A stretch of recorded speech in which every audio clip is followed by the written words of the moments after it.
Lebih dari 2.000 perusahaan dari 40 negara turut ambil bagian dalam pameran industri multisektor terbesar di Asia Tenggara, Indonesia Energy and Engineering atau IEE Series 2025. Dan untuk mengetahui kondisi terkini sudah ada produser lapangan CNN Indonesia Satrio Adi Wicaksono di kawasan J Expo Jakarta.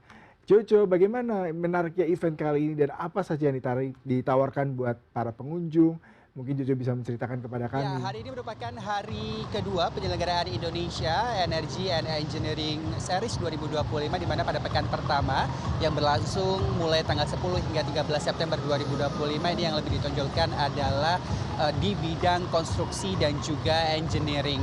Dan tak kurang dari 2.000 peserta ikut serta ataupun 2.000 tenan pada pameran ini juga dihadirkan tak hanya dari dalam negeri tapi juga dari luar negeri.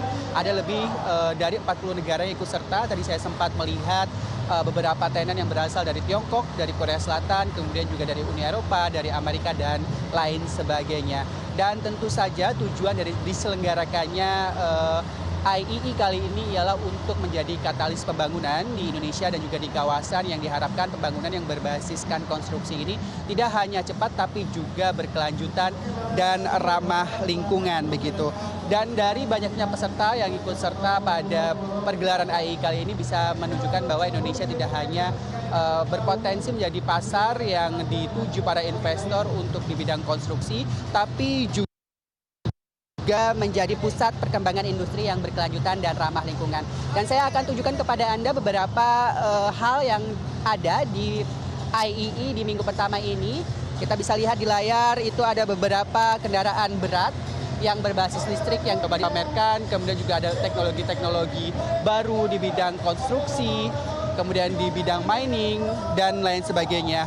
Di beberapa tenan juga ada pameran yang menunjukkan beberapa teknologi di bidang pembangunan seperti beton ramah lingkungan, kemudian juga ada sistem bangunan yang cerdas dan hemat energi, hingga solusi penanganan air bersih. Dan jika kita bicara tentang sektor konstruksi di Indonesia, ini menjadi salah satu penopang ekonomi di tahun 2025, di mana pada kuartal 2 2025 sektor konstruksi ini menyerap lebih dari 8,7 tenaga kerja dan menyumbang 9,48% terhadap produk domestik bruto nasional. Dan selain pameran sejumlah teknologi baru, hari ini juga akan ada beberapa diskusi yang menarik, diantaranya yang membahas tentang early warning system atau peringatan dini kebencanaan. Nanti akan dihadiri oleh Badan Nasional Penanggulangan Bencana, kemudian juga dari International Organization of Migration atau IOM, kemudian juga ada peserta ataupun pembicara dari Muhammadiyah Disaster Management Center yang menarik untuk diikuti, yang membahas tentang bagaimana penanganan bencana khususnya di bidang early warning sistem di Indonesia dibutuhkan. Seperti itu, Yuda. Baik, Jojo, terima kasih untuk laporan langsung Anda dari Kemayoran. Selamat bertugas kembali.